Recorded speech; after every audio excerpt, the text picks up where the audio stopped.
welcome to the Music Lens podcast with me, Alex Allegra. And Katie Fee. And we have a very special guest here with us today. His name is Kristian Veech. He hails from New York State, and he is our producer friend and has done a lot more in the Nashville music scene himself. He is a singer-songwriter, instrumentalist extraordinaire. He went to Berklee College of Music. So he is going to talk all things producing and give us his story a little bit. So welcome to the podcast, Kristian. Thanks for having me, y'all. Yeah. We're still, if you're wondering, that was the second time we recorded that intro because, we have to sometimes. We're still learning, and so we appreciate having friends on the podcast first to kind of just roll with the punches sometimes. They're okay with the chaos. Yeah. Get grace. So, Kristian, do you want to tell us a little bit about yourself? Yeah. Like you said, I'm originally from upstate New York. I'm from a town called Binghamton, very much a college town. I went to the Berklee College of Music. I lived in Boston for 5 years and then moved here right before the pandemic. I didn't realize that. I thought you'd been here longer than that. No, so this coming year I'll have been in Nashville for 7 years. So I moved here August of 2019. Okay. So like 2 years after. I was like, we've been here for way too long at this point. Yeah, it feels like forever in like 5 seconds. Yeah. I think COVID brain and all that stuff. For sure.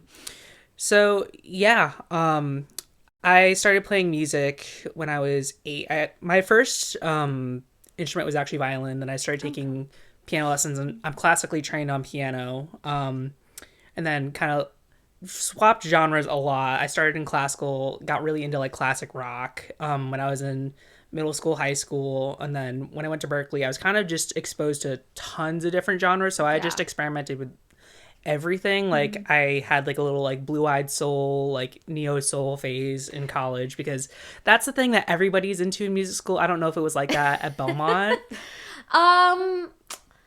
Probably. I feel like you get a lot more bluesy, jazzy up in Berklee, and then here it's like the folksy country songwriter phases are like the more typical ones here. But I feel like there are definitely like the artsy music school. Like if you told me that somebody X went there, I'd be like, yeah, that makes totally sense with their personality and stuff. Like yeah. So lots of just like very complex stuff. And then just by nature, I just kind of very much kind of fell into like country and singer-songwriter circles.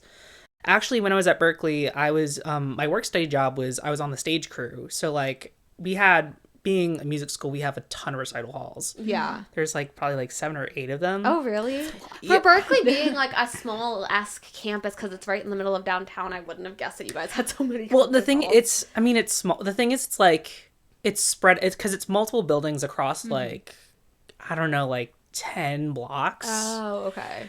I mean, there's like the main strip, like right on Mass Ave, which is like, the 150, 160 buildings, which is like the core of it. But then there's like buildings all over like that area that you wouldn't like, they're not assuming they don't look like college buildings. So like you're like, oh, I'm going to like a storefront, and then like above it is like a bunch of classrooms. So it's like it's a very interesting. I did not get a normal college experience. I mean, I also went to music school. I was like, Belmont wasn't a normal college either. Sure. I feel like so. But yeah, so we had tons of recital halls. So I was doing sound, lights, stagehand work. Okay. And actually, one of our venues, the Cafe 939, it doubled as a touring venue. So we'd get like bands, national, local, everybody coming through there. And for some reason, I would always get put on country shows. I never asked for them, but it was always a country, folk, or Americana show. Okay. Except for like the off time, it was like a hardcore metal show or something, but it was almost always country. Actually, this is like my favorite story to tell is that I actually got to do sound for Tyler Childers before he like blew up. Oh wow, that's awesome. Yeah, because I think the bill was him, Goodnight Texas, and I think Sean McConnell, which that was like probably one of my favorite concerts I've ever been to. Yeah. And I'd never heard of these artists before, and I was just like, wow. Yeah. This is awesome. Especially Tyler Childers, because like at the time I was kind of like really into, I guess, like kind of like folk pop. Like I was like really into Ed Sheeran stuff, and like I actually like I grew up really like hating, like I did not like country at all. But then like which yeah, it's weird how I'm in this position, but like yeah, so I saw Tyler Childers play and I was like, this is what country music should sound like. I was just like blown away. Yeah. And then I ran into like a lot of other like independent local bands that were like country Americana that like I was like, this is like stuff I really love and I really want to like experiment with and start writing. That's awesome. So, and I just kind of like really like once I found like kind of my place in country music, like I just absolutely fell in love with it. And the fact that like you could do so much with like the lyricism, which I was very much, you know, coming up, I was much more an instrumentalist. Especially like my early songs, like the lyrics are always kind of like an afterthought. Yeah. And especially like in my kind of like prog rock, like space rock days, it was very much just like very nonsensical, like space stories and stuff. Is that where your studio theme comes from? Is the prog rock and space rock So, day? kind of. So, basically, before I decided to go into music, I was going to go into astrophysics. Oh, okay. So I... Very different. Yeah. When did you change that in your mind? Was it like a high school decision? I think I just enjoyed music more. Okay. Honestly. Because it was mainly like when I was in like elementary school, middle school, kind of a bit in high school. Like I would go to, you know, there was a local observatory that had like these science camps like every summer. And I was there like literally multiple times a summer for different like camps. Really? That's awesome. And actually this is my one claim to like, I guess I could say it's a contribution to science. But basically I got like hand selected by the observatory to be like in this like program. It was basically kind of like this like nationwide contest that NASA was running, and we basically had to write like a literal college level thesis, and I was literally in seventh or eighth grade. We had to do the like collegiate level like research on something, and like had to submit this whole like project proposal. I honestly I really don't remember what it had something to do with Mars. Okay. I think. And yeah. This is so funny because I was just on TikTok today and they were like, teachers have been like saying that kids don't even write essays anymore. Like they don't know how to write an essay. And here we are like, oh, I remember writing like 10-page papers easy in 7th grade and like by hand. Yeah. Yeah. So it's we're not that nuts. old either, people. Again, I turned 30 this year, like, and you guys are younger than me, but yeah, we're so much younger. We're 4 years younger. I mean, in your 20s, it makes a world of difference. No, I know, but, I know. I forget you're like, I know you're 30, but like, or almost 30, but like, you still don't seem like you're that old. So. No. I can talk about that later, but I'm 17 at 25. I'm constantly 17 on the inside, so 17 at 29. But basically, yeah. So, we submit this whole collegiate level like research thing, and this was like a contest. So there are all sorts of different like, you know, groups and observatories like doing and participating in this, submitting the same thing, and so basically NASA would judge it, and whoever's paper they liked the best, the winning prize was that they got to take whatever satellite was orbiting Mars at the time to take a photo of anywhere on the planet. Oh my gosh. And we won. So our observatory was named Copernic, after like Nicholas Copernicus. And so there's the Copernic crater on Mars, and we're like, let's take a photo of that. And so I have the photo of it somewhere in my house, and I keep trying to find it. My parents are looking for it. I'm like, it's framed. I know it's somewhere. It's somewhere. So we're gonna find it. So if it's framed, at least it's like somewhat safe then. Right. Yeah. So it's preserved. It's preserved. But yeah, so that's basically where the space theme comes from. It's really just an homage to my past. That's awesome. Yeah. I mean, doesn't Brian May from Queen have a astrophysicist degree? Something like that? Yeah, he's literally, I think he's a doctorate. Yeah. And has done legit like research. Yeah. So you can still do both if you ever wanted to. No, I'm too broke to go back to school. That's very fair. That's very fair. Yeah. But it's funny because it's like, you know, looking at like my life, it's like, you know, the smarter decision would be to like, oh, go into like a STEM field.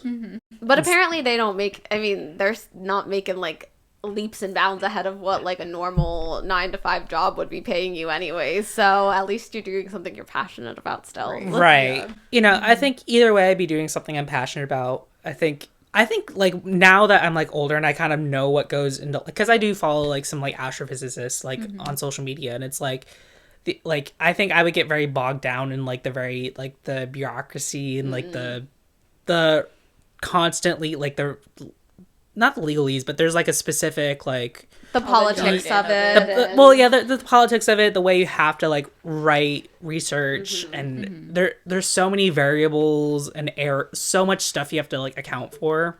Yeah. Which I did kind of touch on in like high school. I took like IB AP physics, and it was like, oh, once you get into like you have to calculate error margins and stuff, that just AP physics. Yeah. I'm like, AP physics was not for me. I was so excited, and then I was like, I can't like. The visual conceptualizations are like really hard for me to like picture, and like the like space and like time, like it's hard for me to like picture it to be able to say, oh, that's the equation that I needed, and that's why I failed that class. But it's the only class I've like not done ever well in. I've like but I think they changed this requirement like the year after us and beyond of like you have to take physics, biochemistry, but for some reason for us it's like if you took AP chemistry after regular chemistry, that counted for your physics credit, so I just avoided physics altogether. I'm like, I'd rather continue with something I already started learning than have to learn something new. Well, this isn't a physics podcast, no, it's not, so we're gonna probably travel back onto the music. But okay, I had one question. Did you ever write classical music, or were you just like deeply into it? Oh no, I did. My first songs were classical like piano compositions. Which my dad, he just gave me. I have like a whole like suitcase of like my old music stuff, and like those songs are in there, and I still have to go through and catalog them. So really? Yeah. That's so cool. I remember there was a couple like very like. Did you write by hand on the staff like everything yes, out? Yeah. Oh my gosh. Well, yeah. I remember like I was in probably like 4th grade. Yeah. And like once I got like my first like manuscript book, I was just like I don't know, it was just like very, very tactile, and it was fun. It was almost kind of like art in a way. Yeah. And, and my very first songs, like they're very nonsensical. Like I think this wasn't the first song I wrote. I know the second song I ever wrote was a song called, I think it was called Bobcat Mountain, and it was literally just like scales going in like opposite directions.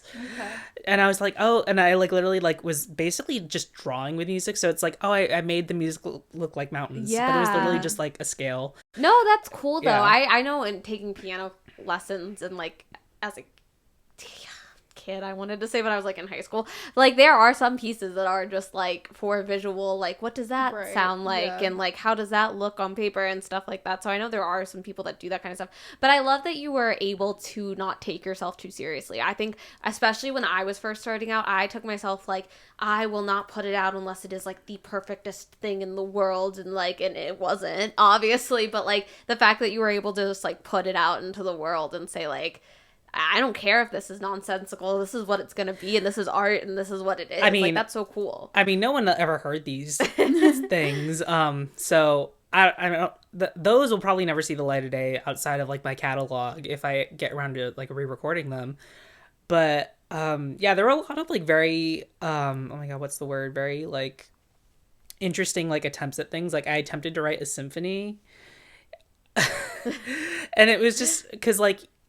I was doing it all by hand, and like literally I think one movement was like 8 measures, because I forget how many parts it was, but I was like, oh, I'll do the whole orchestra, and I got so tired like composing the whole thing in sequence that I was like, no, each movement's gonna be 4 bars. So like yeah. No, even when I was in AP music theory, I used software. Like I was never gonna sit there and write out by hand, so I give you lots of props for doing that. I guess that sets you up though well, and like moving forward in time for production, like you're not handwriting out like the staff like you did for classical, but like you're trying to figure out what parts are each instrument gonna be and stuff, and that's kind of what you do now with production of playing all the instruments. Yeah.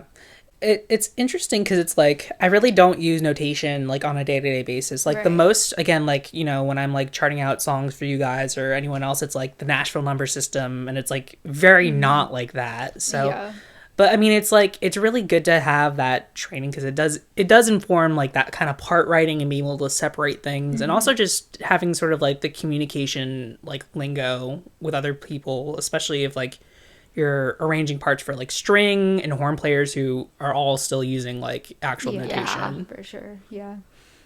I guess when was it then that because you said you went into music in college and decided from that of astrophysics versus music, but then when was the point where you decided specifically production over like being an artist, which you are an artist too, but that's more, you say, like a passion project? Yeah. So like like when I really like first started out, like really I'm like, oh my gosh, I love music, like I really want to do this for a living. I was like, you know, at the time I was in high school and I always like envisioned myself in like a famous rock band. And then like production really started off as just a way to like write, especially with the caliber of like writing like prog rock, where it's like it's not conventional songwriting. It's like you have like every individual layer is part of the song, because it's a lot more like classical music than it is pop. Well, it's kind of like pop and classical music kind of bunched together, but like it kind of started as a way of like, I'm going to write my music. And then once I got to college, I just kind of naturally fell into it because I've been recording GarageBand for like the couple years before then. But even through then, it's like, you know, I was still, even through all the genre changes, I was very much like, no, I still want to be an artist and like do that thing. Even though I did major in like production at Berkeley. But really, I think the defining moment was moving to Nashville. And then within like the first, like, I don't know, probably everything kind of leading up until the 5 months into the pandemic, just kind of like really sitting down with myself and just like really reevaluating like what I wanted from life, and just like looking at, I feel like it was being surrounded by so many people who want to do the same thing and just had like these larger than life personalities, and like actually had the drive to basically show up as like a person on social media, like as not a person, like a brand. And I think I came to that realization where being an artist was like, you kind of have to sell, like, you know, in the modern day, like the music itself isn't the product, you are the product, like you are an influencer at the end of the day. And I was like, I don't want to do that. I just want to, you know, create and make art. And what I came really back to was that the thing I enjoy most about music is just like the creation process. So the writing, the production, all of that. Like I love playing live. It's just like, you know, not like my favorite thing. Like I can live without it. Okay. But I do enjoy it. But it's just like the kind of like having to show up as this perfectly manufactured, consistent brand all the time. And then like, and you guys and I complain about it quite a bit, but I think everyone has come to the, like, even if you're doing so well on social media as an artist, it still isn't like, as an actual lover of the art versus somebody who is just dying to be famous, like you really don't like it at the end of the day. It's something that you just all have to do, and it's like, okay, fine, like, and we love the connection portion of it, but like after that it's like, but where you would love to have the connection portion is at a live show. So it's like, I think that's the difference, is like you're saying that you could live without that portion, but I think like people like Katie and I are really drawn to that live performance aspect so much, and making connections with people through music in that sense, that it keeps us going as far as that stuff goes. But I don't think, like, I have yet to see one person not complain about the social media aspect, because it's like, unless you're an influencer and you just happen to also sing and stuff like that, that's, I think, very different. And like the second that you don't have to be on social media 24/7, people aren't, because like their stuff speaks for itself. Like there's a reason Taylor Swift never catches on to any of those crazes and stuff like that, because she doesn't need to, because she knows that at the end of the day her art is her art, and like it's not about the social media. So, and also, I mean, especially like artists, especially her and like people from like, I guess when the time where she really broke out, is that like they got momentum before like social media got like super big, and like there's so much like Taylor Swift, Beyonce, Rihanna, like they're so larger than life that like they don't have to be constantly because their fans do it for them. Exactly. Yeah, for sure. I feel like I wouldn't mind it as much if I didn't have other jobs. And if it was like your full-time job is music, then it's like if you have time for it, it could be fun and it can be creative and stuff. But trying to make a living and then have to also try and like do this content for music to try and get that to eventually be your full-time job, then that's where it gets to be exhausting. Yeah, because you're running 2 full-time jobs essentially. Yeah. Wearing all the hats. Yeah. You said you had questions, I so did. I'm trying to let you lead. I mean, I don't have like a whole lot, but I did write down some. I guess, who are some of like your influences as a producer, and are they different from influences as like a songwriter and an artist? A little bit. So I am a child of Jack Antonoff. Your baby God, I need to stop using. I really need to stop using Stan lingo. I'm trying. New year, new me. But I think really my biggest influence has really been Jack Antonoff. Mm-hmm. I love his production style, and I think it's kind of sad that like he's become a little bit overexposed because like he works with everybody, but he works with everyone for a reason. Mm-hmm. I think he is just like a really good conduit for artists to kind of like really, you know, do what they want, because I don't know, he just seems like he's just genuinely like a nice person to work with. And I think especially because like he's working with all the pop girls right now, like I think there's just something about him where I think he kind of just makes, I don't know, he sets a good vibe. He's not too overtly pushy about things. And honestly, again, this is me just kind of going off vibes. Right. Yeah. This is nothing concrete, but then I like look at someone like a Max Martin who is very much like, this is how, you know, he's like very like, and not in like a bad way. He's like very, you know, oh, do this way. Like he's because he has like, I mean, everyone has a vision, but like he's like someone like Max Martin is like very overzealous and very like into, you know, very specific things, where I feel like Jack is very much like, hey, let's get in a room, clang some pot and pans together, and we're gonna make a record. Yeah, it's like you're paying either for like the producer because you want that specific sound, or you're paying for somebody who wants to collaborate with you in the studio.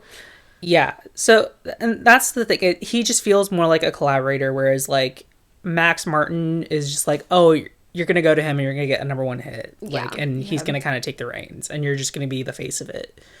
And like I don't want to like, you know, put down Max, because I also really love Max's work. Jack also has like projects, like a lot of producers I feel like turn into like the DJ world, and like he is like a songwriter and does such different things from the stuff that he produces. I feel like with his band and stuff too, that he is so all over the place with where his creativity takes, and that's why the collaborative, like he's open to broadening his mind instead of just staying like, this is me, that is all I'm going to do. Yeah. And I think, especially because like he has a very like, you know, there's a lot of variety in the stuff he does, and the thing I think I probably appreciate the most is that it's like there's a lot of like real instruments, like, and he has that good balance of like, again, he's using digital synthesizers, programmed drums, but there's like real guitars, real drums, even if there's like an electronic production, sometimes there's like a real drummer playing behind that too. So like there's just all these like really interesting like nooks and crannies, and like I don't know, there's like elements, like his music just sounds really colorful. His productions just sound really alive and colorful. Nice. Do you think that like how artists used to have, like there were songwriters and there was artists, do you think we're leaning in, or like do you ever worry that like it could be, if you want to make it in music you have to be a producer, a songwriter, and an artist? Like do you think we're heading in that direction at all, or do you think there will always be a need for a producer? I mean, to an extent, I think there always will be. I mean, the AI of it all is probably a part of that conversation, but I'm not going to get there yet. Yeah. No, I wasn't even thinking about that until you brought it up, and I was like, oh yeah, we just talked about that not too long ago too. So yeah, I mean, especially it's really hard to say. Like, I really can't conceptualize the music industry like even like 6 months from now, because everything changes so fast. Like even just like from I feel like in the past like year and a half, 2 years, it's changed so much. And I don't know. I think the fact that like, you know, we kind of have to be like our own team. I feel like that's gonna kind of always be a thing. Especially just like looking how at like labels and publishers, like they really don't want to invest in their artists that much. They want the highest ROI possible. So it's like you're always gonna, I feel like, you know, I'm probably not always, but I think within like the relative like near midish future, like that kind of continuation of like you kind of have to build the brand and then like you collaborate with a label essentially. Do you ever see, like, what's next for you? Do you think that you could see yourself, like, building your studio into, like, an artist development kind of camp? Do you see yourself, like, ever joining, like, a studio, or do you think you're always going to keep it kind of home base? Like, what do you see the studio in your production life doing? I kind of go back and forth with it. I mean, I really like having, like, my space to kind of do it the way, like, I know and I really like, you know, because in like a professional studio, it's like, because there's so many people kind of like coming in and coming out, like you have to constantly set up and tear down. Whereas like in my studio, it's like I have a drum set that's just always mic'd up. Yeah. Whereas that's why I bought this house specifically, so that this room can always stay a ready to go studio of some sort, because the tear down and set up has always been like, and I know I'm just a little lazy about it, but it is a pain in the ass when you have to account for like an extra hour to like do anything. It's like that's money I could be doing other things with instead of like wasting tearing up and setting down. Yeah. Yep, I know. I set up. Tear down. Or like that, like having like a mic always like set up and plugged in and like a vocal booth, or like, you know, there's just so many ergonomic things I can do in like my studio that I can't do at say like Ocean Way or Blackbird or whatever studio in town. But like I think the other side of that is that, you know, you're kind of missing out on like, you know, when I think of a place like Ocean Way, which is known for its like really premium, like just the way that whole room is constructed is iconic in its sound. I think that's the one thing I kind of miss out on, is just like the acoustics of like certain studio spaces, or like certain, you know, microphones, gear, all that sort of stuff. But I think, you know, the gap kind of narrows because there's a lot of like really good like software and emulations and plugins and stuff that you can kind of get to, you know, that stuff. So I don't think it's like super necessary, but like the more I dive into the art of mixing and just kind of like really refining my skills, it's like, oh no, actually like using like really like quality gear, like mics and even analog stuff, like it really does make it makes a difference. But it's so weird because it's like it's so small, where it's, I feel like to the normal person like they wouldn't notice, but like to me it's like it's so small but really impactful. Yeah. Yeah, I guess too, with having it in your home and stuff, you don't have to worry about like set times, because I know like studio time is a thing where you have to rent it out for an allotted amount of time, and like if for some reason something's taking longer than normal, you're not rushed about it, or you don't have to like pay extra to stay overtime, or if there's someone directly after you, then you don't get to finish and stuff like that. So time is kind of a good thing too for having it at home. Yeah, no, it's good to have like again that flexibility. Yeah, and you don't have to pay for parking. Yeah, parking is free. Just walk across your house and you're there, so that's nice too. What else did I have on here? Is there any part of production that you find to be like your favorite part or your least favorite part, or like the hardest part of production? Kind of. I feel like it kind of changes. Like right now, I think my favorite part of the process is mixing. Okay. And that's just, I think within like the last like few months, I've just been like really hyper focused on like really like refining that aspect of it. Like I just really enjoy that part because it is very powerful, the stuff you can do with just a few like fader moves, and it's so fun. I think probably the most tedious part is just editing. Yeah. It usually takes me like, again, depending on the song session, it's usually like a 2.5 hours of just like going through, cleaning up like silences between tracks or like bleed, any like surgical EQ work and stuff like that, or melodyne, vocal tuning, all that fun stuff. Christian says 2 hours like it's nothing, and I'm over here like it would take me 2 days to like do that. I think like I have a lot of my everything down to like just such a process now where I just don't have to think about it. I mean, again, if I get like a pop session that has like 75 vocal tracks and I go through and melody, that takes a minute. But but considering I feel like most of the stuff I work on is country, so I'm usually not doing tons and tons of that. Yeah. Outside of like a few people and some of my own stuff. Yeah. It's not too bad. What are some things if somebody wanted to get into this in producing their own stuff? Like, how would somebody go about? Because I've tried and failed multiple times to start. Because I don't even know where to start. I like look at it and I'm like, I have everything plugged in and I'm ready to go. And and then I'm like, what do I do? Like, how do I get all of this information that is in my head and I can hear every part into the program? Just start. Just start? Yeah. Yeah. I mean, what is, like, some good software to have? Yeah. What, like, basics. Oh, my God. Well, first of all, you're going to need a digital audio workstation, DAW for short. There are so many, I guess of, like, the free option. I think, doesn't Google have, like, their own...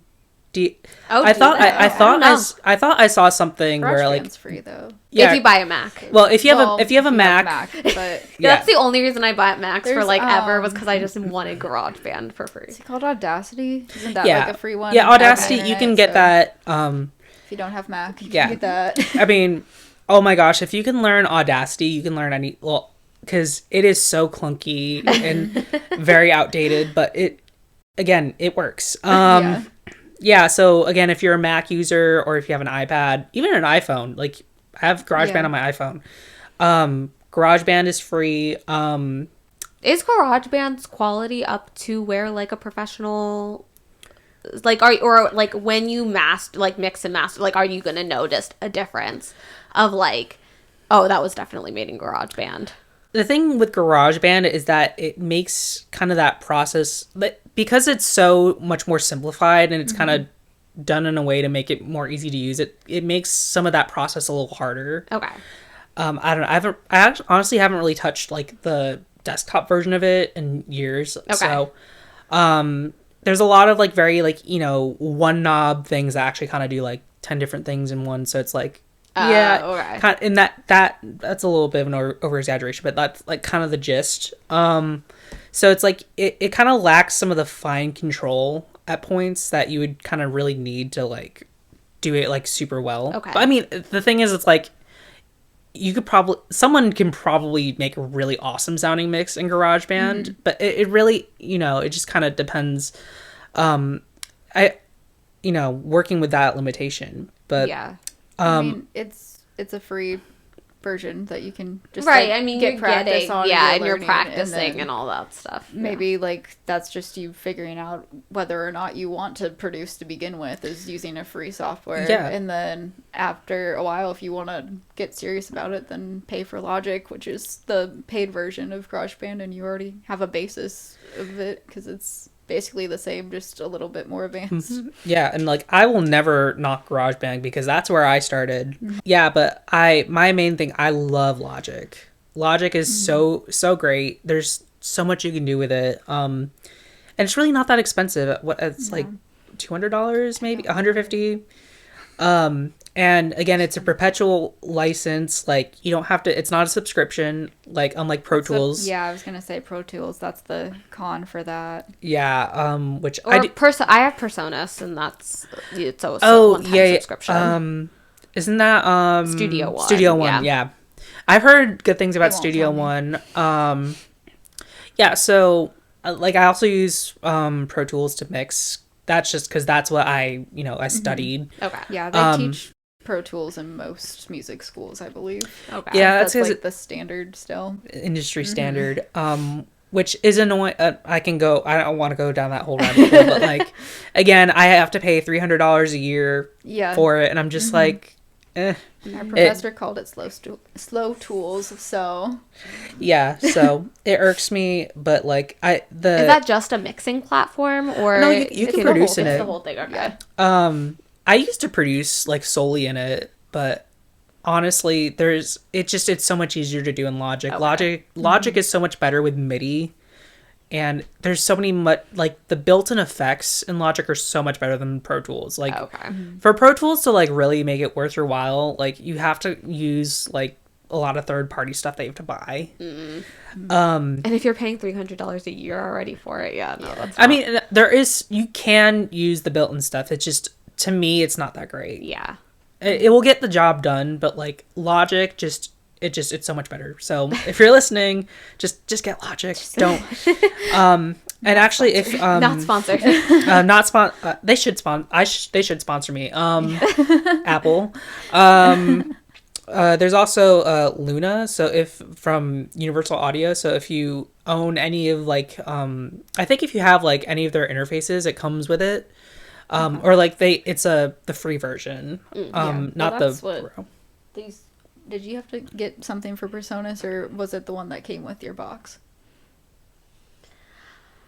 I think my dad just bought like a whole package, so it was like everything. So like I have the full extent of like what. But then I pay like $20 a month for all their plugins and stuff like that too. Okay. So I technically have it, but it's like a CD that you have to put into your computer to like put it on there, and I don't have a CD drive on here anymore. I created an account, and that's how I was able to download it onto my new computer. So I can't find the CD for the life of me anymore. So it's in my box. Yeah. And then actually I'll do an honorable mention because a lot of people really love this program, but it's called Reaper. I think I've heard of that one. Yeah, the basic version is like $50. I think like, well, so the only difference there's no difference between the basic and the pro. It's just that like if you're commercially releasing music, you have to use the pro version, allegedly. Oh, okay. How do they tell that though? Yeah. Right. So I think there's like the basic one is like personal use, and the second one is like commercially. So I don't know how does it, but the cool thing about that is that it's like completely open source. So it's 1,000% customizable. You can change everything about it. I almost jumped to that because I got really mad at Avid one year because it was I think when I like transferred my licenses to do the subscription thing because I had to because I updated my computer, I was like locked out of Pro Tools for like a week because and I couldn't get through to anybody because you have to like basically file like a support ticket and like I think you even have to pay for that too, and I was like I have to pay to talk to somebody. I was like, so I almost like ditched it and went to Reaper, but then I didn't. So I'm still here. But but yeah. So I think those are all the main ones, and then like there's other ones like Fruity Loops, Ableton, good for different things. But yeah. So there's so many things. Again, my recommendation if you're really starting out is really GarageBand, Logic. I just recommend that to everybody. Just Logic. Yeah. I guess other than that, like, what else would you recommend people getting as far as equipment if they're just starting out and learning?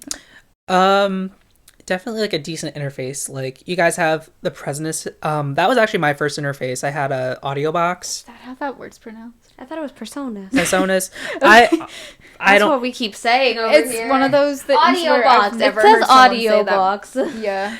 Whatever that company is, again, I honestly, this company should sponsor me because I am a shill for them. Universal Audio, they make some like kind of like starter interfaces, which I have one. It's like it's the Volt. It's like small. It can plug into your iPhone, like one channel.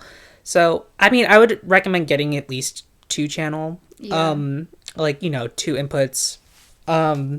But those are really good quality, and you get access to a lot of like their really amazing software. So I really recommend that. Also, like the Focusrite, Scarlett are also like those. A lot of people use those. Actually, I use a larger version in my studio, like an 8-channel one to record drums. But yeah, there's a lot of different choices, but like, yeah, the ones I've personally had experience with are like Universal Audio, Presonus, and Focusrite. So, but honestly, if you can spend the money, get the Universal Audio. Yeah. A couple more questions and then we'll wrap it up here. But Kristian, any new music on the horizon? Are you working on artist stuff? Oh, I'm always working on artist stuff. Yeah. We were literally in the studio yesterday. But yeah, which that's awesome. I love how jazzy that song is. But yeah, so actually in terms of artist stuff, I did Amanda McCarthy's new album, which comes out I think February 13th. No, February 9th. No, February 6th or 9th. I think it's 6 because she said 26 is a lucky number, and then it's 26. Okay, yeah. So that, because I think the release show's on the 9th. Yeah. So I did her whole album, so that's coming out, and got like in February. in February. Actually, it will be out by the time this. Yeah, it'll be out when this episode out. Yeah. So go yes, listen to that. So yes, if you're listening, go listen to "Looking for the Light" by Amanda McCarthy. I produced all of that. But about like you as an artist, you have stuff that you're putting out this year. Yes, which I've been teasing a little bit. I've been working on an album for like basically the past 5 years, and I'm kind of finally in the end stages of it. Good. My goal is to get it out before I turn 30, because the whole concept of the album is just like embracing just the chaoticness of like being in your 20s. Okay. And yeah, so out in the first half of the year then. Yeah, so it will be out before my birthday is June 14th. Yes. It will be out before June 14th. Yeah, there's 13 tracks on it that I've spent way too much time curating and working on. It's so funny because like right now I'm working on mixing it, and it's like I feel like it feels like I'm like mixing for a different artist, because like that you're so like removed from it. I wouldn't say like removed from it, but well, in a way, yeah, but like it's just like so much time has passed where it's like, oh my gosh, I wrote this from like such a different place to where I am now, that it's just like, wow, it's so wild. But yeah, so I'm in the process of finishing that up, and I don't have a date yet, but I'm thinking probably sometime late spring. Yeah, cool. I guess where can people find you if they're wanting to contact you about working together, or just like following you on social media and all that stuff? So my handles on everything is just at Kristian Veech, Kristian with a K, and then my last name is like Veech. At shows I always say it's like Leech but with a V instead of an L. Veech. Very interesting last name. So again, I'm on Instagram, TikTok, YouTube, I guess Facebook. I don't post on Twitter, Facebook. I barely, yeah. I guess if you like really want to get in contact with me, the place I'm most active is really Instagram. And then I'm pretty sure like my email is on there too. So you can either DM me or shoot me an email if you want to talk about working together or collaborating in any way. And then for my artist stuff, like I still go under my own name. I'm Kristian Veech on all streaming platforms, Spotify, Apple Music, Tidal. I'm out there in a cowboy hat, so that's the delineation. But yeah, so that's where you can find me. Cool. And Kristian also can be found hosting his writers rounds over at what is it? Oh, Frankie Jade. Those of y'all that don't know, I host a all queer singer-songwriter round showcase at Frankie J's in Germantown in Nashville. So if you're looking to discover some new local artists that are honestly incredible, like we have really awesome lineups, like really come out and support. And if you're also a queer singer-songwriter looking to perform, hit me up, or, follow us at Out and Loud in the Round on Instagram. If you have questions for Kristian, where can we email those, Katie? If you have questions, if you don't directly DM him or anything, you could also send them to @themusiclenspodcast@gmail.com. You can follow us on socials at the Music Lens Podcast, and you can follow Alex at Alex Lager Music and myself at Katie Fee Music. And we'll see you next time. Bye.